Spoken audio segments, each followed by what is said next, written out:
Welcome to adventure classes. आज हम लोग यहाँ से स्टार्ट करेंगे क्लास 12 का चैप्टर एटम, जो कि हमारे फिजिक्स का बहुत इंपॉर्टेंट चैप्टर है। यहाँ से हम लोग पढ़ेंगे, ये हमारा पहला लेक्चर होगा जिसमें हम लोग पढ़ेंगे कि डिस्कवरी एटम की किस तरह से हुई। जे थॉमसन मॉडल के बारे में पढ़ेंगे। उसके बाद हम लोग पढ़ेंगे रदरफोर्ड के एल्फा स्कैटरिंग एक्सपेरिमेंट के बारे में, कितने एल्फा पार्टिकल कितने एंगल पर स्कैटर्ड होते हैं और उसके ड्रॉबैक कौन कौन से थे। तो चलिए स्टार्ट करते हैं। सबसे पहले हम लोग पढ़ेंगे जे थॉमसन मॉडल। तो एटम का जो जे थॉमसन मॉडल है, इसके बारे में हम लोग पढ़ेंगे। जैसा कि आप लोगों को मालूम है, जो एटम होता है वो हमारा क्या होता है, इलेक्ट्रिकली न्यूट्रल होता है। अगर वो इलेक्ट्रिकली न्यूट्रल है तो यहाँ पर जो इसके पास जो चार्ज होंगे वो पॉजिटिव और निगेटिव चार्ज की मात्रा क्या होगी, बराबर होगी। तो जितने पॉजिटिव चार्ज होंगे उतने क्या होंगे, निगेटिव चार्ज होंगे, तब जाके वो न्यूट्रल बनेगा। और ये भी आपको मालूम है कि इलेक्ट्रॉन जितने भी होते हैं वो रिवॉल्व करते हैं न्यूक्लियस के चारों तरफ। तो जो न्यूक्लियस है इसके चारों तरफ इलेक्ट्रॉन रिवॉल्व करते हैं, गोल गोल घूमते हैं, चक्कर लगाते हैं। They are positively charge proton inside the nucleus. Nucleus के अंदर जो भी चार्ज होगा वो पॉजिटिवली चार्ज होगा। ठीक है। थॉमसन मॉडल क्या बताता है, J Thomson gave the first idea regarding structure of atom. तो एटम के स्ट्रक्चर के रिगार्डिंग सबसे पहला मॉडल था जे थॉमसन मॉडल। ये वाले मॉडल के अनुसार एटम जो है वो एक सॉलिड स्फीयर है, जो कि एक पूरे पॉजिटिव चार्ज से इंटायर होता है और इसका जो मास है वो यूनिफॉर्मली डिस्ट्रीब्यूटेड होता है। और निगेटिव चार्ज जो है उसके चारों तरफ गोल गोल चक्कर लगाते हैं। ठीक है। निगेटिव चार्ज क्या होते हैं उसके, जैसे मान के चलो, इसलिए हम क्या बोलते हैं इसको, वाटर मेलन। जैसे कि हमारे एम्बेडेड होते हैं जो सीड्स हैं वाटर मेलन में, उस तरह से क्या है, यहाँ पर इलेक्ट्रॉन हमारे एम्बेडेड होते हैं। तो पॉजिटिवली चार्ज उसमें क्या होते हैं, इलेक्ट्रॉन, इस तरह से। ठीक है। तो तरबूज में जो बीज होते हैं उसकी तरह से, इसीलिए ये वाले मॉडल को हम बोलते हैं क्या, प्लम पडिंग मॉडल। ठीक है, plum pudding model. J Thomson cathode ray tube. तो यहाँ कैथोड रे ट्यूब वाला एक्सपेरिमेंट है, उसको जरा एक बार देख लेते हैं। तो ये हमारे पास कैथोड रे ट्यूब वाला एक्सपेरिमेंट है। तो ये कैथोड है, हाई वोल्टेज है इधर। ये है गैस डिस्चार्ज प्रोवाइड, जो क्या करेगा, फ्री इलेक्ट्रॉन को। और ये है एनोड विद स्लिट। तो एक स्लिट के एनोड है, इसके द्वारा क्या होंगी, जो हमारी कैथोड रे हैं वो जाएंगी। ये डिफ्लेक्टेड प्लेट है, एक्स डिफ्लेक्टिंग प्लेट। और ये ऊपर जो है वो हमारी एक डिफ्लेक्टिंग प्लेट है बाई। और ये है बना हुआ है एक ट्यूब। ठीक है। ये है हमारी फ्लोरेसेंट स्क्रीन, एक स्क्रीन है जिसपे हमारा क्या होगा, ब्राइट स्पॉट बनेगा। ठीक है। तो direction of travel of cathode ray, तो ये डायरेक्शन है कैथोड रे जो यहाँ पे आ रही है, ये जो कैथोड रे आ रही है इनकी डायरेक्शन ये है, यहाँ पर लाइट पड़ रही है। तो determination of specific charge of electron, electron की जो स्पेसिफिक चार्ज है उसकी डिटर्मिनेशन किस तरह से हुई, जे थॉमसन मॉडल ने की। तो जो narrow beam of cathode ray है वो कहाँ से आ रही है, बहुत छोटे से होल से आ रही है। ठीक है। To are a fluorescent screen and produce a bright spot.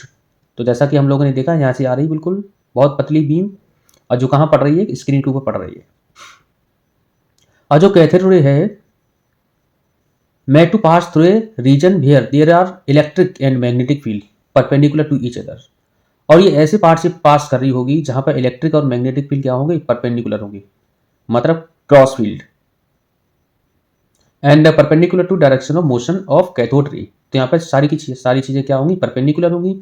If the electric and magnetic field are chosen so that the cathode ray beam remain undeflected. यहाँ पर जो कैथोड रे है वो अनडिफ्लेक्टेड रहेगी।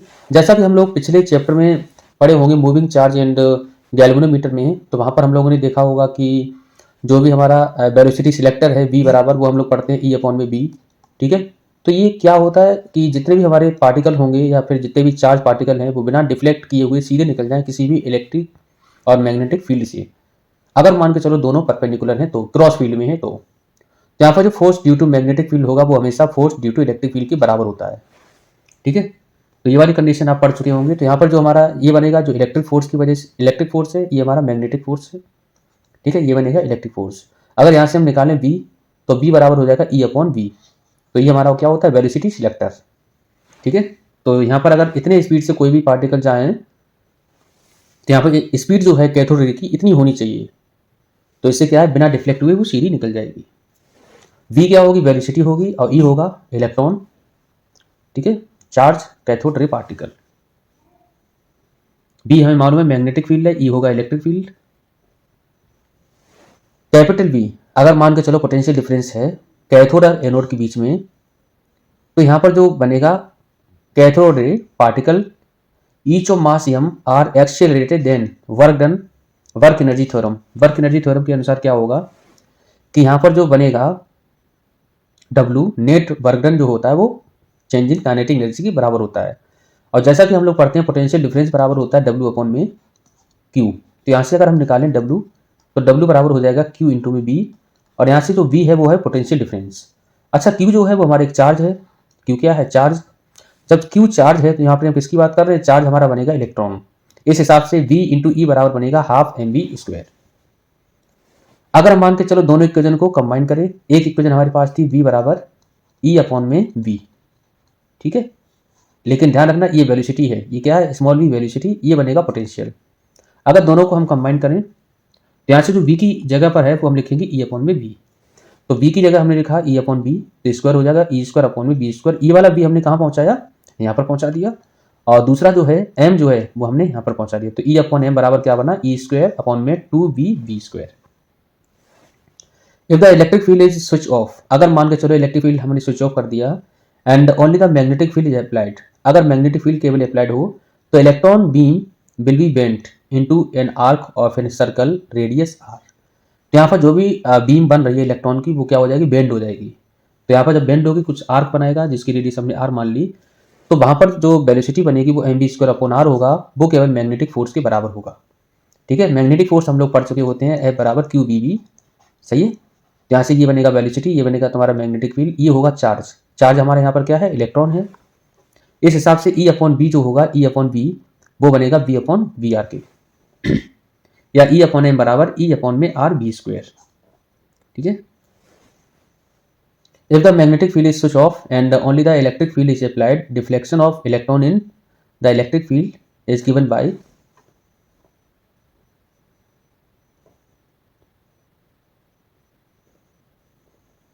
सक्सेस और फेलियर। इसकी क्या थी, it explain successfully the phenomena of thermionic emission.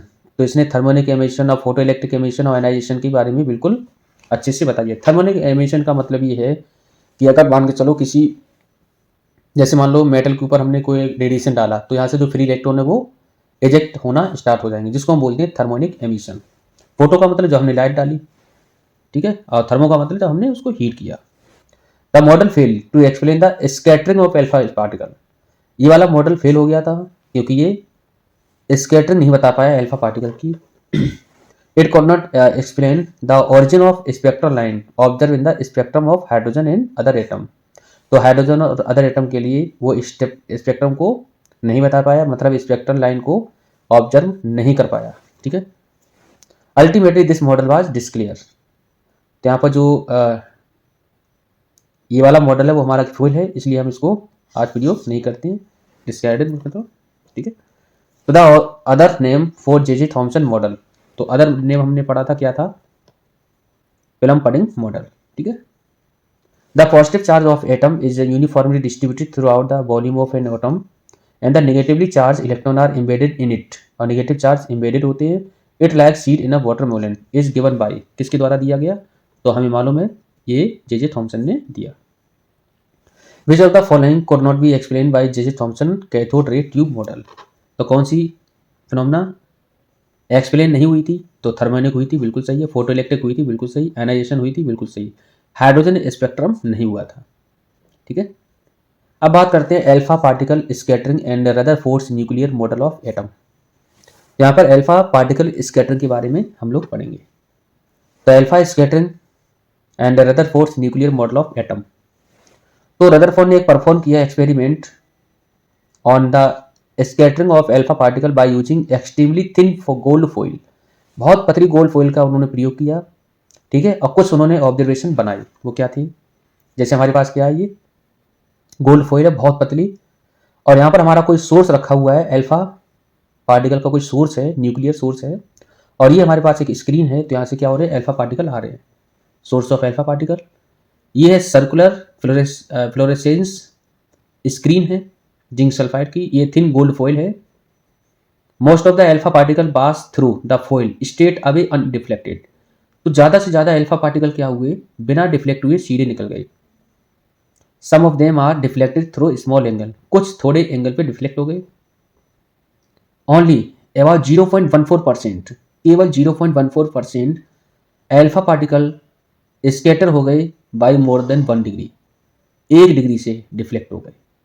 और 8000 में से एक अल्फा पार्टिकल डिफ्लेक्ट हुआ मोर देन 90 डिग्री, मतलब 8000 में से एक अल्फा पार्टिकल क्या हुआ, 90 डिग्री से ज़्यादा डिफ्लेक्ट हो गया। Number of scatter particle in particular direction अगर हम निकालना चाहें तो n की वैल्यू होगी n directly proportional to 1 upon में साइन की पावर 4 थीटा बाई 2, ये फॉर्मूला बनेगा। ठीक है, तो इसको ध्यान रखना। थीटा होगा स्कैटरिंग एंगल।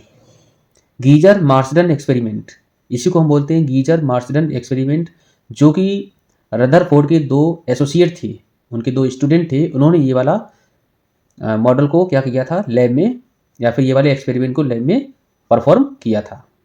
तो ये सवाल पेपर में गीजर मार्सडन करके ही पूछा जाएगा। At the suggestion of Rutherford in 1911 H geyser and E Marsden perform experiment. तो इनके इंस्ट्रक्शन से या सजेशन से क्या हुआ, 1911 में ये वाला परफॉर्म किया गया। In one of their experiment as shown in figure, तो ये वाला कुछ इस तरह से देखने को मिला। ये हमारे पास कोई रेडियो एक्टिव सोर्स है, यहाँ से क्या हुआ, अल्फा पार्टिकल निकले, गोल्ड फॉइल से पास किए, ज़्यादातर क्या हुए सीधे सीधे निकल गए, लेकिन कुछ क्या हुए 0.14% डिफ्लेक्ट हो गए 1 डिग्री से, और 90 डिग्री पर हमारा 8000 में से एक अल्फा पार्टिकल 90 डिग्री से ज़्यादा हो गया। ठीक है, और 10 की पावर 6 में से एक अल्फा पार्टिकल रिटर्न बैक, वापस चला आया। तो they directed a beam of 5.5 mega electron volt alpha particle emitted from bismuth radio active source at a thin metal foil made of gold. तो इन्होंने बिस्मथ का प्रयोग किया था, किसका, बिस्मथ। ठीक है, alpha particle emitted by bismuth radio active source were collimated into through lead brick. तो यहाँ पर लेड ब्रिक लगा दी, जो क्या इसी कॉलिमिनेट करेंगे, कॉलिमेट करने के बाद एक डायरेक्शन में वो जाने की कोशिश करेंगे। The beam was allowed to fall on a thin foil of a gold thickness. तो गोल्ड की जो फॉइल है हमारी, लगभग उसकी थिकनेस है वो सिंगल एटम की लेयर होनी चाहिए, मतलब थिकनेस 2.1 इंटू 10 की power -7 metre. The scattered alpha particle were observe through a rotatable detector consisting of zinc sulphide screen and a microscope. यहाँ पर क्या एक माइक्रोस्कोप लगा होता है स्क्रीन पर ही, सही है, स्क्रीन पर एक माइक्रोस्कोप लगेगा, जैसे यहाँ पर पड़ी लाइट, तो यहाँ पर क्या माइक्रोस्कोप ने उसको डिटेक्ट कर लिया, जो कि रोटेटेबल या फिर मूवेबल होता है इस तरह से। ठीक है, तो ये जिंक सल्फाइड की स्क्रीन है, ये डिटेक्टर लगा हुआ है माइक्रोस्कोप। तो ये हमारी क्या है, सोर्स ऑफ अल्फा पार्टिकल है। ये लेड ब्रिक्स हमने लगाई जिससे कॉलिमेट करें अल्फा पार्टिकल, एक डायरेक्शन में जाएं। ठीक है, तो ये हमारा डायग्राम है, अरेंजमेंट है गीजर मार्सडन एक्सपेरिमेंट, ध्यान रखना। A typical graph of total number of scatter at different angle in given interval of time. तो यहाँ पर जो एक ग्राफ बनेगा वो हमारा ग्राफ है, बहुत इंपॉर्टेंट है, ये भी परीक्षा में पूछा जाता है। तो यहाँ पर आप देख रहे होंगे कि 10 की पावर 7 अल्फा पार्टिकल हमारे डिफ्लेक्ट हो गई, जब एंगल कितना है, बहुत कम है, मतलब ज़्यादातर अल्फा पार्टिकल बिना डिफ्लेक्ट हुए सीधे निकल गए, बहुत कम अल्फा पार्टिकल हमारे क्या हुए, अनडिफ्लेक्टेड है। तो ये किस ग्राफ इस तरह से बन रहा है, तो ये बहुत इंपॉर्टेंट है। ठीक है, तो जैसे जैसे हमारे एंगल बढ़ रहा है वैसे वैसे number of scattering alpha particle कम हो रहे हैं। Many of alpha particle pass through the foil, it means that they do not suffer any collision. तो ज़्यादा से ज़्यादा हमारे अल्फा पार्टिकल क्या हो गए, पास हो गए, मतलब वहाँ पर किसी प्रकार का कोई भी कैलोजन नहीं हुआ। कॉलिजन का मतलब ये है कि टकराना। ओनली 0.14% ऑफ द इंसिडेंट, तो जितने भी हमारे अल्फा पार्टिकल गिरे उसका 0.14% ही अल्फा पार्टिकल 1 डिग्री से ज़्यादा डिफ्लेक्ट हुए, और 8000 में से एक अल्फा पार्टिकल 90 डिग्री से। Rutherford argued that to deflect the alpha particle backward, it must experience a large repulsive force. तो जब भी वो अल्फा पार्टिकल गए तो यहाँ पर एक रिपल्सिव फोर्स भी देखने को मिला. This force could be provide if greater part of the mass of atom and it's positive charge were concentrated tightly at its centre. तो यहाँ पर ये पता चला कि जैसे अल्फा पार्टिकल गया तो कुछ हमारे एक दो पार्टिकल जैसे 10⁶ में से एक अल्फा पार्टिकल क्या हुआ, रिटर्न्स बैक, वापस चला आया. इससे ये पता चला कि वहाँ पर बहुत बड़ी मात्रा में मास जो है वो कंसंट्रेटेड है, मतलब डेंसिटी बहुत ज़्यादा है. This agreement support the hypothesis of nuclear atom. That is why Rutherford is given the credit of discovery of the nucleus. तो यहाँ से क्या हुआ, क्रेडिट मिलता है रदरफोर्ड को न्यूक्लियस की डिस्कवरी में. ठीक है, यहाँ डिस्टेंस ऑफ क्लोजेस्ट अप्रोच क्या होती है, डिस्टेंस ऑफ क्लोजेस्ट अप्रोच. तो जैसे मान के चलो यहाँ पर हमारा जो है न्यूक्लियस, तो यहाँ पर जब अल्फा पार्टिकल हमारे जाएंगे धीरे धीरे, तो क्या होगा, सबसे कम डिस्टेंस, सबसे वो वाली कम डिस्टेंस जहाँ पर अल्फा पार्टिकल जाए और पलट के वापस आ जाए, इसे हम बोलते हैं डिस्टेंस ऑफ क्लोजेस्ट अप्रोच. ये मान के चलो. ठीक है, तो अल्फा पार्टिकल यहाँ तक पहुँचा और पलट के वापस आ जाए. ठीक है, the minimum distance from the centre of nucleus up to which alpha particle approach is called distance of closest approach. ठीक है, इम्पैक्ट पैरामीटर क्या होता है, तो perpendicular distance of the velocity vector of alpha particle from the centre of the nucleus. तो जो centre है nucleus का सेंटर ये वाला. ठीक है, और when it is far away from the nucleus is known as impact parameter. और कोई भी जो हमारा अल्फा पार्टिकल है वो जा रहा है और जैसे न्यूक्लियस के पास आए वो डिफ्लेक्ट हो गया, तो इन दोनों के बीच की जो डिस्टेंस है ये हमारा बनेगा ट्रेजेक्टरी ऑफ अल्फा पार्टिकल, और ये जो बनेगा स्कैटरिंग एंगल बनेगा, और इन दोनों के बीच की डिस्टेंस है उसको हम बोलते हैं क्या, इम्पैक्ट पैरामीटर. ठीक है बच्चों, यहाँ पर जो इम्पैक्ट पैरामीटर उसकी जो वैल्यू है, अगर मान के चलो अल्फा पार्टिकल हमारा केवल कहाँ पे है, सेंटर से पास करे, तो यहाँ पर बिल्कुल रिटर्न्स बैक हो जाएगा. मतलब थीटा की वैल्यू बनेगी कितनी, 180 डिग्री. अगर थीटा की वैल्यू 180 डिग्री हो तब जाके इम्पैक्ट पैरामीटर बनता है 0. अगर थीटा की वैल्यू कितनी हो, 0 डिग्री, तब इम्पैक्ट पैरामीटर होगा मैक्सिमम. क्यों, जैसे मान के चलो जैसे जैसे हम ऊपर लेके आए कोई भी ट्रेजेक्टरी अल्फा पार्टिकल की, तो यहाँ से क्या होगा, डिफ्लेक्शन कम होगा.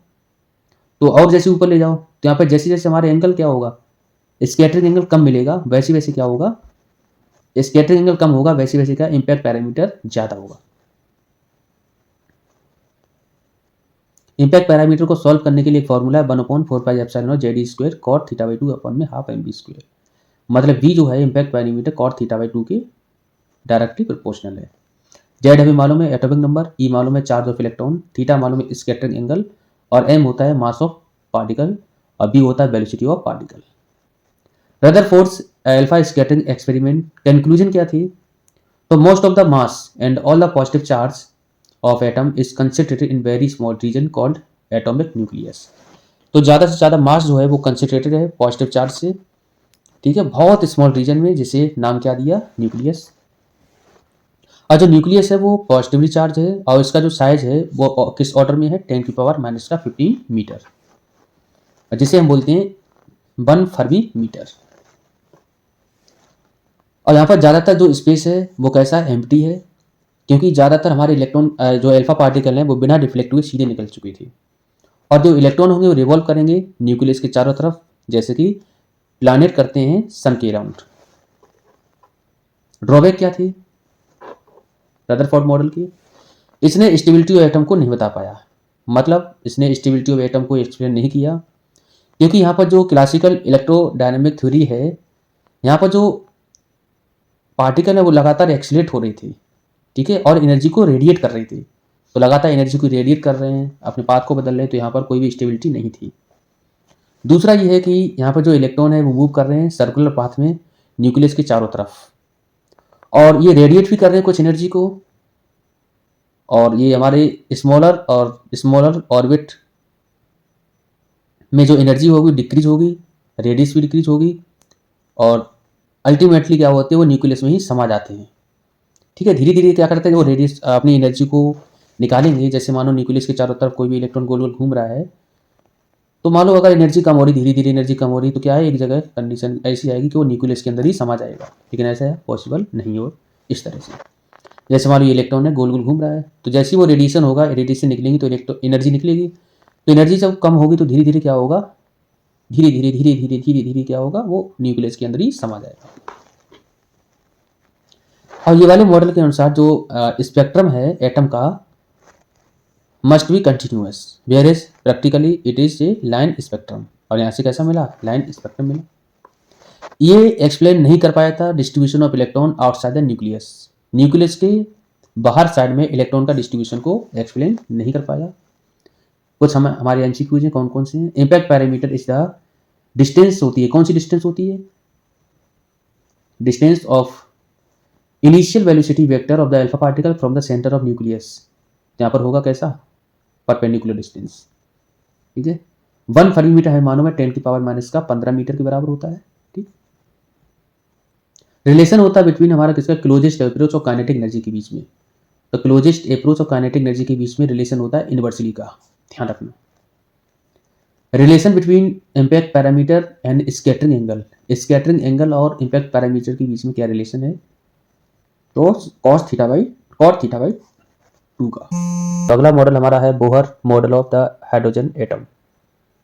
इसमें हम लोग पढ़ेंगे कि जो ऑर्बिट है, ऑर्बिट की रेडियस कितनी होती है, उसके लिए टाइम पीरियड कितना होगा इलेक्ट्रॉन के रिवॉल्विंग का, इलेक्ट्रॉन जब हमारे ऑर्बिट में घूमते हैं तो उसकी वेलोसिटी कितनी है, इन सब के बारे में बात करेंगे। यहाँ से 1-2 सवाल परीक्षा में जरूर पूछे जाते हैं, चाहे वो वेलोसिटी से संबंधित हो, चाहे वो रेडियस से हो, चाहे वो फिर हमारा टाइम पीरियड से क्यों ना हो।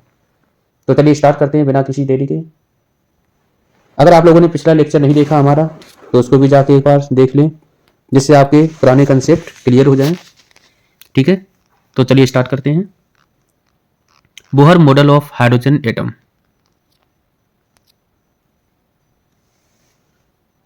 Bohr combined classical and quantum concept and give his theory in the form of 3 postulate. तो बोहर ने अपने एक क्लासिकल और क्वांटम कंसेप्ट के हिसाब से 3 पोस्टुलेट दिए। वो 3 पोस्टुलेट कौन कौन से हैं, ये पेपर में पूछा भी जाता है। तो पहला पोस्टुलेट है कि इलेक्ट्रॉन जितने भी होंगे वो रिवॉल्व होंगे एक सर्टेन स्टेबल ऑर्बिट में, और वो किसी प्रकार की एमिशन नहीं करेंगे, रेडिएशन का मतलब एनर्जी का एमिशन नहीं करेंगे। और ये वाले ऑर्बिट जो होंगे इनको हम स्टेशनरी ऑर्बिट भी कहेंगे। तो जितने भी इलेक्ट्रॉन होंगे फिक्स ऑर्बिट में ही घूमेंगे, और जब वो फिक्स ऑर्बिट में घूमेंगे वो वाले ऑर्बिट का नाम क्या है, स्टेशनरी ऑर्बिट, और किसी प्रकार का वो एमिशन नहीं करेंगे, ठीक है। दूसरा पोस्टुलेट क्या है कि जितने भी इलेक्ट्रॉन रिवॉल्व होते हैं न्यूक्लियस के चारों तरफ उसी ऑर्बिट में और रिवॉल्व करेंगे जिसका एंगुलर मोमेंटम इंटीग्रल मल्टीपल होगा किसका, h/2π का। यहाँ पर h होगा क्या, प्लांक कांस्टेंट। इस तरह से यहाँ पर जो बनेगा एंगुलर मोमेंटम वो बनेगा L बराबर NH/2π। n की वैल्यू क्या होगी, 1 2 3 4 5, प्रिंसिपल क्वांटम नंबर। तीसरा पोस्टुलेट क्या है, बहुत बहुत इंपॉर्टेंट है। कोई भी अगर इलेक्ट्रॉन ट्रांजिशन बना रहा है, ट्रांजिशन का मतलब ये होता है कि एक ऑर्बिट से दूसरे ऑर्बिट में जाए, ठीक है। Non radiating orbit to another of lower energy, when it does so a photon is emitted having energy equal to energy difference between the initial and final state. तो अगर मान के चलो कोई भी ऑर्बिट हमारा कोई भी इलेक्ट्रॉन अगर एक ऑर्बिट से दूसरे ऑर्बिट में जा रहा है, तो ये क्या करेगा, जैसे मान के चलो एक ऑर्बिट हमारे पास ये है और दूसरा ऑर्बिट ये है, तो ये वाले ऑर्बिट से ये वाले ऑर्बिट में जाएगा या ये वाले ऑर्बिट से ये वाले ऑर्बिट में आएगा, तो यहाँ पर कुछ एनर्जी का क्या करेगा, एमिशन करेगा। और जब वो एनर्जी का एमिशन करेगा वो फोटोन के रूप में करेगा, तो यहाँ पर कितनी एनर्जी थी और यहाँ पर कितनी एनर्जी, इन दोनों के डिफरेंस के बराबर बनेगा कौन, ये वाली एनर्जी जो रेडिएटेड एनर्जी होगी वो, ठीक है। और रेडियस ऑफ ऑर्बिट हम कैसे निकालें, रेडियस ऑफ ऑर्बिट बहुत बहुत इंपॉर्टेंट है। जैसे मान के चलो हमारे पास कोई न्यूक्लियस है और न्यूक्लियस के चारों तरफ क्या होता है, इलेक्ट्रॉन रिवॉल्व करते हैं, ठीक है। इसके ऊपर हमने चार्ज मान लिया कितना, प्लस का Ze, ठीक। यहां से लेकर यहां तक का जो रेडियस है वो हमने मान लिया R, और ये हमारे एक सर्टेन वेलोसिटी से क्या करेंगे, इलेक्ट्रॉन सारे के सारे घूमेंगे। इसका मास हमने मान लिया E, और इलेक्ट्रॉन चार्ज हमारे पास कितना है, ई के बराबर, और वेलोसिटी कितनी है, v। तो यहाँ पर हमारे दो फोर्स काम करेंगे। एक फोर्स तुम्हारा होगा कौन सा, इलेक्ट्रिक फोर्स, और दूसरा होगा तुम्हारा सेंट्रीपिटल फोर्स, और दोनों फोर्स हमारे क्या हो जाएंगे, बराबर हो जाएंगे। तो यहाँ से अगर देखें कि जो एफ ई है वो तुम्हारा एफ सी के इक्वल हुआ। एफ ई निकालें तो हम लोग जानते हैं के Q1 Q2 अपॉन में आर स्क्वायर। तो यहाँ पर के की वैल्यू हमारे पास होती है 1/4πε0, ठीक है, इंटू Q1 हमारे पास है जेड ई, इंटू में एक चार्ज हमारे पास है ई, अपॉन में कर देंगे आर स्क्वायर। इसको हम बराबर लिखेंगे किसके, एम बी स्क्वायर अपॉन में आर, ठीक है। यहां से अगर देखें हम तो लिख सकते हैं m v square upon r, एक आर से एक आर खत्म कर देंगे, ठीक। यहां से एम बी स्क्वायर की वैल्यू जो बनेगी वो बनेगी हमारे पास 1/4πε0 जेड ई स्क्वायर अपॉन में आर। इसको डाल देंगे इक्वेशन 1। आगे हमें मालूम है कि जो एंगुलर मोमेंटम इसके साथ जो एसोसिएट होगा वो बनेगा एल बराबर एन एच अपॉन में 2π, एन एच अपॉन 2π। और जो एल की वैल्यू होती है वो हमारी बच्चों किसके बराबर होगी, एम बी आर के बराबर होगी। तो एम बी आर बराबर हो जाएगा एन एच अपॉन में क्या करेंगे 2π, ठीक है। अब क्या करेंगे, इसको डालिए इक्वेशन 2। अब यहां पर जो इक्वेशन 2 हमारी जो है इसका हम करेंगे स्क्वायर और भाग कर देंगे 1 वाले से। तो हमारी इक्वेशन क्या बनेगी, देखो यहां से दूसरी वाली इक्वेशन को हम क्या करेंगे, स्क्वायर करेंगे। तो यहां से हो जाएगा m square v square r square upon में, यहां से कर देंगे एम बी स्क्वायर, ठीक है, बराबर क्या बनेगा, एन स्क्वायर एच स्क्वायर, तो n square h square upon में 4π स्क्वायर अपॉन में, इसका भाग देंगे तो हमारे पास क्या बनेगा 1/4πε0 जेड ई स्क्वायर अपॉन में आर, ठीक है। अब यहां से क्या होगा बच्चों, आर स्क्वायर से आर स्क्वायर हमारा ये आर स्क्वायर है, ये बी स्क्वायर है,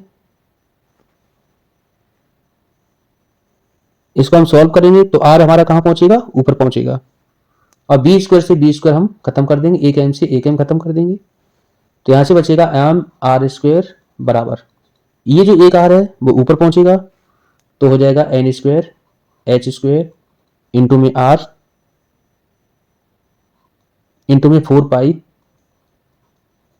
और ε0 अपॉन में क्या बनेगा 4π स्क्वायर और जेड ई स्क्वायर, ठीक है। अब यहां से 4π से 4π हमारा खत्म हो जाएगा, पाई से पाई खत्म, 4 से 4 खत्म, ठीक है। तो यहां पर बनेगा एम या फिर आर स्क्वायर बराबर वो होगा एच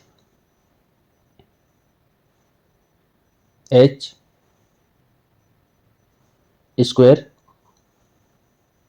ε0 अपॉन में पाई, और एम हम नीचे ले आएंगे तो एम ई स्क्वायर इंटू में एन स्क्वायर अपॉन में जेड, ठीक है। तो ये हमारा जाके बनेगा। यहां से अगर हम सारी वैल्यू रखेंगे और यहां पे इसको सॉल्व करेंगे तो ये भी कह सकते हैं कि जो आर है वो हमारा, अच्छा एक आर से एक आर यहाँ पर खत्म भी हो जाएगा, एक आर से एक आर खत्म, तो यहाँ पर ये चीज खत्म हो जाएगी। तो आर की वैल्यू हमारी ये बनी। इनको जब सॉल्व करेंगे तो हमारा आर जो निकल के आएगा वो आएगा 0.53 एन स्क्वायर अपॉन में जेड। अब एन क्या होगा, किस ऑर्बिट की बात कर रहे हैं, पहले ऑर्बिट की बात कर रहे हैं तो एन की वैल्यू 1 रखो, दूसरी की रख रहे हैं तो एन की वैल्यू 2 रखो। यहाँ पर कह सकते हैं जो रेडियस होगी वो डायरेक्टली प्रोपोर्शनल होता है एन स्क्वायर के, इसके डायरेक्टली प्रोपोर्शनल होगा एन स्क्वायर के, ठीक है। तो ये हमारा बन गया, ठीक। अगर हमें पहले ऑर्बिट की चाहिए, अगर एन की वैल्यू हम 1 रखें तो यहाँ से जो आर नॉट होगा या आर 1 होगा वो बनेगा 0.53, ठीक है, एंगस्ट्रॉम। ये वैल्यू हमारी आएगी एंगस्ट्रॉम में। अगर एन की वैल्यू 2 रखें, ये वाली रेडियस को हम बोलते हैं बोहर रेडियस, क्या बोलते हैं, बोहर रेडियस, ठीक है। आगे बात करते हैं। यहाँ पर अब देखेंगे हम वेलोसिटी, ठीक है, वेलोसिटी की इक्वेशन हम निकालेंगे।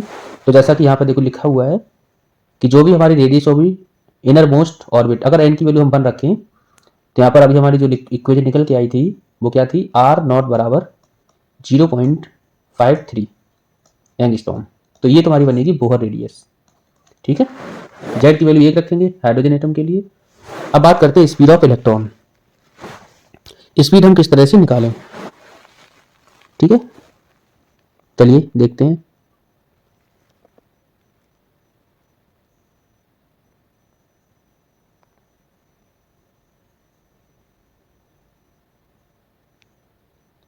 जो हमारी आर की वैल्यू आई है वो वाली वैल्यू हम कहाँ रखेंगे, जैसे हमारे पास एक था एम बी आर बराबर एन एच अपॉन में 2 पाई, एन एच अपॉन 2 पाई, और आर की वैल्यू हम निकाल चुके हैं कितनी, आर बराबर हमारे पास आया था H square epsilon not upon में पाई एम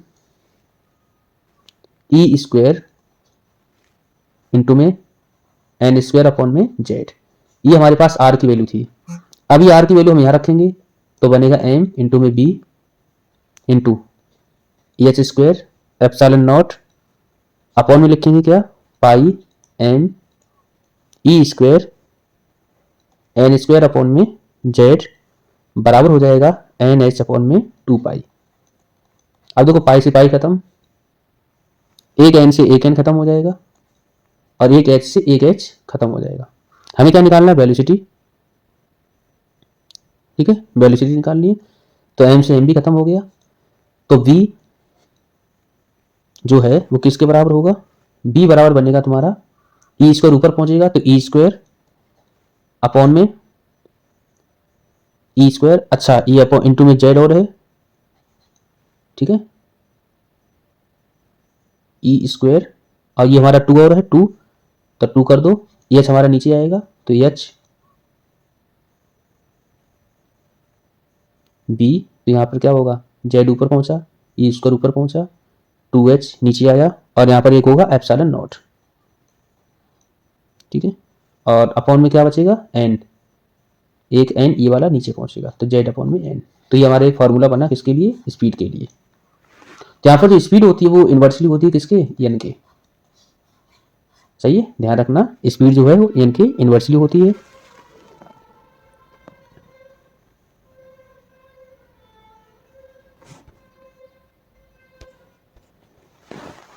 ठीक है,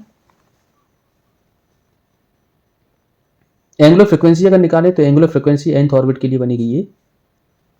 वही अगर टाइम पीरियड हम निकालें, टाइम पीरियड का फॉर्मूला बनेगा ये, याद रखना 1.5 इंटू 10 की पावर माइनस का 16 एन क्यूब अपॉन में Z square second. Electric current due two electron motion in nth orbit, total energy जो बनेगी हमारी इलेक्ट्रॉन की nth ऑर्बिट में, हमें मालूम है टोटल एनर्जी का फॉर्मूला होता है पोटेंशियल प्लस काइनेटिक। पोटेंशियल अगर निकालें तो बनेगा के जेड स्क्वायर अपॉन में 2rn, यहाँ पर हो जाएगा ये, ठीक है। यू हमारे पास पोटेंशियल एनर्जी हमें मालूम है, काइनेटिक हमें मालूम है half m v square, v की वैल्यू वगैरह हमने रखी। यहाँ पर ये जो है वो हमारा होता है क्या, रेडबर्ग कांस्टेंट। इस हिसाब से जो बनेगी रेडबर्ग कांस्टेंट की वैल्यू होती है 1.03 इंटू 10 की पावर 7 मीटर इनवर्स, ठीक है। तो ये याद करने की जरूरत नहीं है, रेडियस जो है वो काइनेटिक एनर्जी के डायरेक्टली प्रोपोर्शनल होता है। The electron can revolve only in certain discrete non radiation orbit called, इन्हें हम क्या पढ़ेंगे, स्टेशनरी ऑर्बिट पढ़ते हैं, ठीक है। The total angular momentum of revolving electron in an is an integral multiple of H upon 2 पाई, क्या होगा, एन एच अपॉन 2 पाई, नहीं H upon 2 pi. Electric current due two electron motion in nth orbit कैसा होता है, directly proportional. अब बढ़ते हैं हम क्या, आयनाइजेशन एनर्जी या फिर excitation energy any and binding energy. तो आयनाइजेशन एनर्जी और पोटेंशियल एनर्जी के बारे में पढ़ेंगे। तो minimum energy required to ionise an atom is called ionization energy. किसी भी एटम को आयनाइज करने के लिए मिनिमम एनर्जी की जरूरत कितनी पड़ती है, it is the energy required to make the electron jump from present orbit to the infinite orbit. मतलब यहाँ पर क्या है, एक ऑर्बिट से दूसरे ऑर्बिट में इलेक्ट्रॉन को पहुंचाना है, तो कितनी एनर्जी की जरूरत पड़ेगी, उसे हम बोलते हैं आयनाइजेशन एनर्जी। यहाँ पर जो है आयनाइजेशन एनर्जी हमारी बनती है कितनी, 13.6 यहाँ से निकाल सकते हैं, ठीक है। तो दोनों का डिफरेंस होता है। हाइड्रोजन एटम के लिए हम बात करें तो ग्राउंड स्टेट में जो एनर्जी होती है वो हमारी होती है 13.6 इलेक्ट्रॉन वोल्ट। पोटेंशियल डिफरेंस जो होता है इलेक्ट्रॉन जो चाहिए, ठीक है, एक्वायर करने के लिए एनर्जी, वो हमारा आयनाइजेशन पोटेंशियल के बराबर होना चाहिए, ठीक। Excitation energy and excitation potential. तो when an electron is given energy from external source it jump to a higher energy level, this phenomena is called excitation. जैसे मान के चलो उस कोई भी हमारा इलेक्ट्रॉन है एक लेवल में है और उसको कुछ एनर्जी वगैरह मिल जाए एक्सटर्नल सोर्स से, वो हमारा जंप करके हायर एनर्जी लेवल में पहुंच जाता है। ये वाले फिनोमेना को हम बोलते हैं excitation state. The minimum energy required to excite an atom is called excitation. को कम से कम कितनी एनर्जी चाहिए होती है उसे हम एक्साइटेशन एनर्जी बोलते हैं, और करस्पॉन्डिंग पोटेंशियल होगा उसे हम बोलेंगे एक्साइटेशन पोटेंशियल। तो एक्साइटेशन जो हमारी एनर्जी बनेगी वो फाइनल माइनस इनिशियल मतलब दोनों का डिफरेंस के बराबर ही होगा। Number of spectral line obtain due to transition of electron from nth orbit to lower orbit. तो nth ऑर्बिट से लोअर ऑर्बिट में नंबर ऑफ स्पेक्ट्रल कितने बनेंगे। बाइंडिंग एनर्जी क्या होती है, binding energy of a system is defined as the energy release when its constituent of as are brought from infinity to form the system. If an electron and proton are initially at rest, मान के चलो electron और proton हमारे initially कहाँ है, rest में है, and brought from large distance to form a hydrogen atom, 13.6 electron volt energy will be release. तो बाइंडिंग एनर्जी कितनी बनेगी, 13.6 इलेक्ट्रॉन वोल्ट। तो यहाँ पर क्या होता है, जो हमारे ग्राउंड स्टेट पे होती है, ग्राउंड स्टेट पे अल्ट्रावायलेट रीजन होता है, यहाँ पर जो एनर्जी होती है वो होती है माइनस का 13.6। जैसे और ऊपर बढ़ोगे तो हमारी एनर्जी हो जाती है कितनी, ठीक है। तो यहाँ पर जो फॉर्मूला है वो माइनस का 13.6 अपॉन में एन स्क्वायर। तो ये हमारा फॉर्मूला है, एनर्जी यहाँ से निकलती रहेगी। अगर हम एन बराबर 2 के लिए निकालें तो यहाँ से हो जाएगा 2 से 4 से भाग देंगे तो इतनी बनेगी। ये वाले को बोलते हैं हम क्या, ग्राउंड स्टेट। और ये सारी की सारी होती है हमारी कौन सी, excited state. Excited state energy level diagram दे रखा है, ठीक है। And hydrogen atom excitation energy to excite electron from ground state to first excited state will be -3.4 -13.6। मतलब इसको अगर जोड़ें तो 10.2 का डिफरेंट आ रहा है। तो एक्साइटेड स्टेट ग्राउंड स्टेट के बीच में कितने का डिफरेंस है, 12.2 का। और ground state second excited state के बीच में कितने का है, 12.9 का। In hydrogen atom when electron make a transition from an excited state the ground state its kinetic energy increase. तो यहाँ से काइनेटिक एनर्जी क्या होती है, इंक्रीज होती है। पोटेंशियल एनर्जी और टोटल एनर्जी क्या होगी, डिक्रीज होगी। Minimum energy required to ionise an atom is called. तो ये वाली एनर्जी को हम बोलते हैं क्या, ionisation energy. Minimum energy required to excite an electron of an atom is called. तो ये वाली एनर्जी को हम बोलते हैं कौन सी energy, excitation energy. Energy of a system is defined as the energy release when it's constituent are brought from infinity to for the system. तो ये वाली एनर्जी को हम बोलते हैं बाइंडिंग एनर्जी, ठीक है। अब हमारा transition of electron and the limitation of Bohr's theory. Transition किस तरह से इलेक्ट्रॉन का बनता है, तो जैसे मान के चलो हमारे इलेक्ट्रॉन है, कोई भी ट्रांजिशन को फॉर्म कर रहा है, बना रहा है हाई एनर्जी लेवल से N2 से, और जिसमें एनर्जी हमारे पास कितनी है E2 है, to a lower energy level N1 जिसके पास एनर्जी कितनी E1, और जो फ्रिक्वेंसी है वो कितनी है न्यू। तो एनर्जी ऑफ एमिटेड रेडिएशन कितना बनेगा, E2 - E1 बराबर, ये चीज़ हम पढ़ चुके थे। यहाँ से जो जनरल फॉर्मूला है वो बनेगा हमारा माइनस का 13.6 Z square 1/N1 square minus का 1/NT स्क्वायर, ठीक है। इसको हम सॉल्व कर लेंगे। ये जो हमारी है वो किसके बराबर होगा, फ्रिक्वेंसी के बराबर, ठीक है। तो यहाँ पर जब भी हमारा कोई इलेक्ट्रॉन हाई एनर्जी से लोअर में जाएगा तो ये वाला कहाँ जा रहा है, यहाँ जा रहा है। तो एनर्जी क्या करेगा, रिलीज करेगा, क्योंकि यहाँ पर एनर्जी क्या होगी, कम होगी, यहाँ पर ज़्यादा है। तो रेडिएशन निकालेगा, h न्यू के बराबर होगा। डिफरेंस कितना आएगा, h new. Frequency of emitted radiation जो है h न्यू वो हमारा बनेगा कितने के बराबर, डेल्टा ई बराबर होगा एच न्यू, न्यू बराबर होगा delta E upon me h, E two minus E one upon me h, तो हो जाएगा R c Z square 1/n1 square minus 1/n2 square. ठीक है, इस हिसाब से क्या बनेगा, जो न्यू है वो हमारा 1/लेमडा के बराबर है आर जेड स्क्वायर। इस तरह से ये फार्मूला हमारा बनके तैयार हो जाएगा। ई वाला फार्मूला को हम याद रखेंगे, 1/लेमडा 1/n1 square minus 1/n2 square. Limitation क्या है, अच्छा यहाँ पर हमारे एक आर जेड स्क्वायर लगेगा, आर जेड स्क्वायर, तो आर जेड स्क्वायर हम लगा सकते हैं और रेड वर्क कांस्टेंट की वैल्यू याद रखना। n1 क्या है, जिसमें आ रहा है, n2 मतलब जिससे आ रहा है। लिमिटेशन क्या होंगी, it is valid only for one electron atom that is hydrogen, helium, lithium, barium etcetera. Orbit were taken circular but according to Sommerfeld they are electrical. कैसे हैं, electrical. Intensity of spectral line could not be explain, इन्होंने intensity of spectral को explain नहीं किया था। Nucleus was taken as stationary but it also rotate on its on axis. और एक drawback क्या है इनका, लिमिटेशन क्या है कि जो न्यूक्लियस है वो उन्होंने क्या माना था, एक जगह पर स्थिर माना था। ठीक है, लेकिन वो रोटेट करता है अपनी एक्सिस के about. It could not explain the minute structure of spectral line, तो स्पेक्ट्रल लाइन का जो माइन्यूट स्ट्रक्चर है उसको एक्सप्लेन नहीं किया था। It did not explain Zeeman effect, Zeeman effect को एक्सप्लेन नहीं किया, splitting of spectral line in magnetic field, और Stark effect, splitting of spectral line in electric field.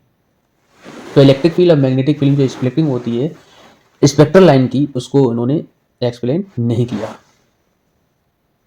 और इन्होंने एक्सप्लेन नहीं किया doublet in the spectrum of some of the atom like sodium.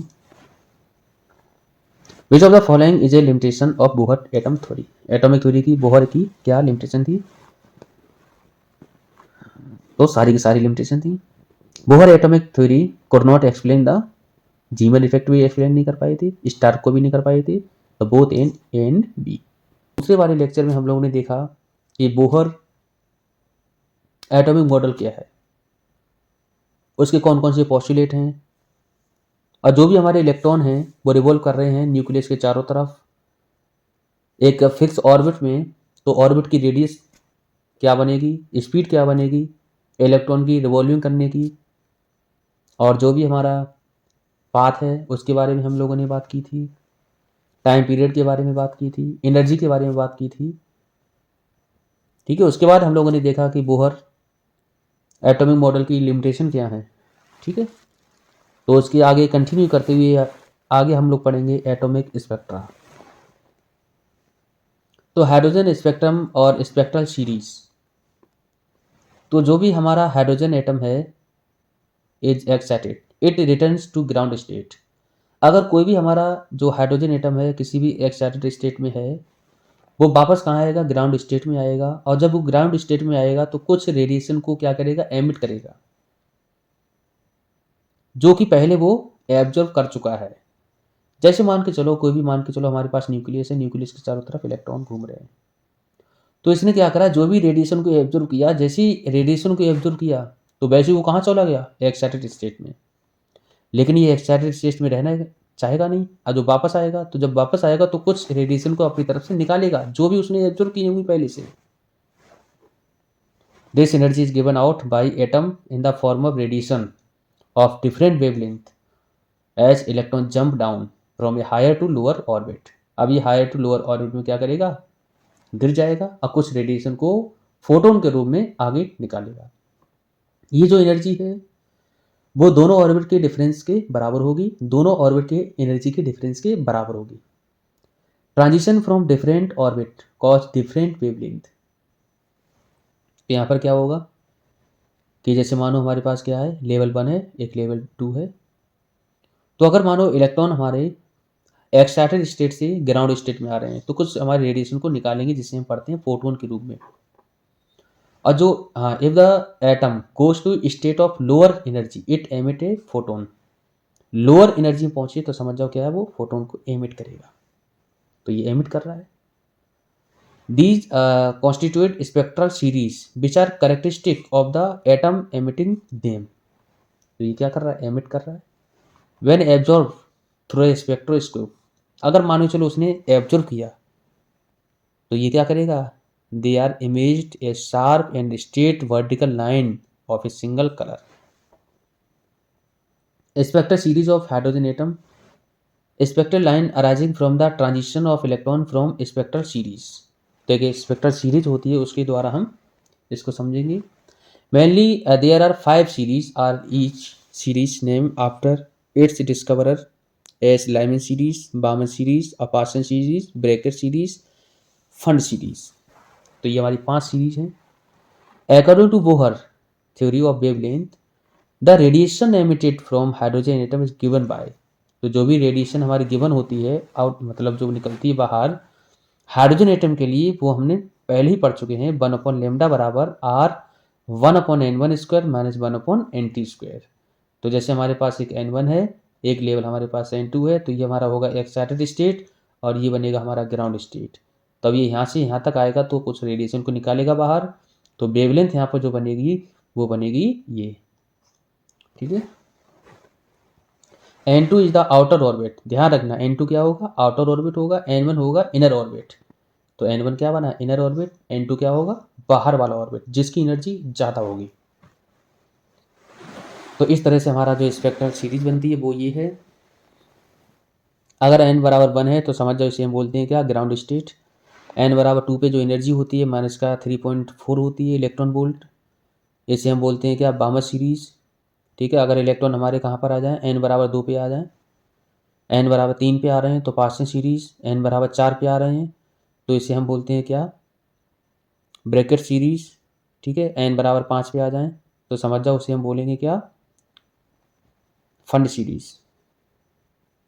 ठीक है, अल्ट्रावायलेट रीजन हमारा ये होता है, ये विजुअल रीजन हो जाए, ये हमारा इंफ्रारेड रीजन होता है। तो अगर आपसे पूछ लिया जाए अल्ट्रावायलेट, तो अल्ट्रावायलेट हमारा ये बनेगा Lyman series, UV rays. Visual हमारा बनता है बामर सीरीज, इंफ्रारेड कौन सा बनेगा, पार्सन सीरीज। स्पेक्ट्रल लाइन हमारी ये है, इस तरह भी आप समझ सकते हो। ये न्यूक्लियस है, पहला ऑर्बिट मतलब ग्राउंड स्टेट n बराबर 1, n बराबर 2 एक्साइटेड स्टेट में पहुंच गए, n बराबर 3, n बराबर 4, n बराबर 5, n बराबर 6। तो n बराबर 6 पे आपको क्या मिलेगा, पार्शियल सीरीज इंफ्रारेड। n बराबर 5, n बराबर, ठीक है, बामर सीरीज। तो इस तरह से आप देख लेना। लाइमन सीरीज की बात करते हैं। Lines corresponding to transition from outer energy level n2 बराबर, n2 बराबर कितना हो जाए, 2 3 4, और n1 की वैल्यू कितनी रहे, 1। तो इसे हम पढ़ते हैं लाइमन सीरीज। तो जैसे पिछले वाले अगर हम डायग्राम की बात करें तो लाइमन सीरीज में जो n1 है, n1 कितना बनेगा, 1 के बराबर बनेगा, लेकिन जो n2 है आउटर वाली ऑर्बिट, वो हमारी 2 भी हो सकती है, 3 हो सकती है, 4 हो सकती है, 5 हो सकती है, 6 हो सकती है, इनफाइनाइट हो सकती है। ठीक है, इसी तरह से जो लाइमन सीरीज के लिए जो वेवलेंथ का फार्मूला बनेगा, फ्रिक्वेंसी का फार्मूला बनेगा, वो बनेगा 1/λ आर 1/1 का स्क्वायर माइनस 1/n2 का स्क्वायर। यहाँ पे जो n2 है वो 2 हो सकता है, 3 हो सकता है, 4 हो सकता है, कौन से ऑर्बिट से वो आ रहा है। Lyman series lies in the ultraviolet region, ये अल्ट्रावायलेट रीजन में पाई जाती है ऑफ इलेक्ट्रोमैग्नेटिक स्पेक्ट्रम। तो अगर हम यहाँ से वेवलेंथ निकालेंगे तो जो हमारा इलेक्ट्रोमैग्नेटिक स्पेक्ट्रम बना है उसमें अगर रेंज देखेंगे तो रेंज जो आएगी वो अल्ट्रावायलेट रीजन में ही आएगी। दूसरा हमारा है बामर सीरीज। तो बामर सीरीज के लिए जो है वो n की वैल्यू हमारी कितनी होनी चाहिए, n1 वो होनी चाहिए 2, और n2 जो है वो 2 से ज़्यादा होनी चाहिए, 3 4 5 इन्फाइनाइट तक। इस तरह से जो हमारा वेवलेंथ है 1/λ बराबर बनेगा हाइड्रोजन एटम के लिए r 1/2 का स्क्वायर माइनस 1/n2 का स्क्वायर। ये वाली जो हमारी वेवलेंथ निकल के आएगी वो विजुअल रीजन की होगी। ठीक है, this series is obtain only in emission spectrum, केवल एमिशन स्पेक्ट्रम में ही ऑब्टेन होती है। पार्शियल सीरीज की बात करें तो पार्शियल सीरीज के लिए n1 की वैल्यू होनी चाहिए 3, और जो n2 है वो 4 5 6 इन्फाइनाइट तक कुछ भी हो सकता है। तो यहाँ पर जो फार्मूला बनेगा 1/λ या फिर न्यू का फ्रिक्वेंसी का, वो बनेगा कितना, 1/3 का स्क्वायर माइनस 1/n2 स्क्वायर। यहाँ पर जो वेवलेंथ आएगी वो हम अगर देखें इलेक्ट्रोमैग्नेटिक स्पेक्ट्रम में इंफ्रारेड रीजन में आपको मिलेगी। This series is obtain only in emission spectrum. Breaker series, Brackett series में n1 की वैल्यू कितनी होनी चाहिए, 4, N2 होना चाहिए 5, 6, 7। ठीक है, ये वाले रीजन को हम बोलते हैं क्या, इंफ्रारेड रीजन। इसी तरह फंड सीरीज N1 की वैल्यू 5 होनी चाहिए, N2 हमारा 5 से बड़ा होना चाहिए, 6, 7, 8 इन्फाइनाइट तक। ये वाला जो है वो इंफ्रारेड रीजन होता है इलेक्ट्रोमैग्नेटिक स्पेक्ट्रम में। बात करते हैं कुछ MCQs important. Line corresponding to transition from outer energy हमारे पास है 2 और इनर हमारे पास है N1 बराबर 1, तो समझ जाओ ये हमारा वो बनेगा लाइमन। कौन सा बनेगा, लाइमन सीरीज। ठीक है, दूसरा है Paschen and bracket series lie in the. Paschen और ब्रेकेट सीरीज कहाँ लाई करता है, इलेक्ट्रोमैग्नेटिक स्पेक्ट्रम में। अल्ट्रावायलेट बिल्कुल नहीं, यहाँ पर कौन सा होता है, लाइमन सीरीज होगी। दूसरा infrared, visual, none of these, तो यहाँ पर होगा इंफ्रारेड। बामर सीरीज लाइज, तो बामर सीरीज जो लाइज करेगी वो कहाँ करेगी, विजुअल में, बामर विजुअल। अब बात करते हैं de Broglie explanation of Bohr's second postulate of quantization. De Broglie based on Planck constant theory and Bohr quantized orbit, de Broglie suggests that every moving particle exhibits a wave nature, so also the electron। तो यहाँ पर जो भी हमारे particle हैं moving, वो क्या बताते हैं, वेव नेचर को बताते हैं। जैसे कि हम इलेक्ट्रॉन को कंसीडर कर सकते हैं। इलेक्ट्रॉन जो है वो हमारा जब भी मूव करेगा तो लाइक किसकी तरह बिहेव करेगा, वेव की तरह बिहेव करेगा, vibrating string that like particle. The wavelength of any particle wave can be calculated by the equation. तो ये हमारे पास इक्वेशन है, इससे हम आसानी से वेवलेंथ को कैलकुलेट कर सकते हैं, जो कि हम पिछले चैप्टर में पढ़े होंगे कहीं। लेमडा बराबर एच अपॉन पी, पी क्या होता है, मोमेंटम होता है, पी बराबर एम बी। ठीक है, यहाँ पर अगर मान के चलो जो भी छोटा पार्टिकल होगा, जितना छोटा वो हमारा वेव नेचर को दिखाएगा। डुअल नेचर वाले में ये सारी चीज़ें हैं। Since the circumference has to be integer number of wavelength, तो 2 पाई आर बराबर बनेगा एन लेमडा की। This lead to Bohr condition for angular momentum. ठीक है, तो 2 पाई आर बराबर n lambda, Bohr orbit, electron wave. For an electron moving and circular orbit radius r n, the total distance of circumference क्या बनेगी, 2 pi r बराबर n lambda. तो lambda बराबर हो जाएगा कितना, एच अपॉन में एम बी। ठीक है, तो एन एच अपॉन में एम बी। ये वाली हम लोगों ने कंडीशन पढ़ ली है। ठीक है, according to de Broglie every moving particle exhibit nature, so also called electron, dual particle और वेव। तो यहाँ पर होगा wave. De Broglie wave lambda is given by, तो लेमडा की वैल्यू किसके बराबर होगी, H upon M V. Which of the following parameter is same for all hydrogen like atom and ion in their ground state. तो radius orbit, speed of the electron, energy of the atom, तो यहाँ पर होगा orbital angular momentum of the electron. तो ये हमारा तीसरा lecture था, जिसमें हम लोगों ने देखा स्पेक्ट्रल एटॉमिक स्पेक्ट्रा के बारे में। तो पढ़ाई करते रहे, ऑल द वेरी बेस्ट।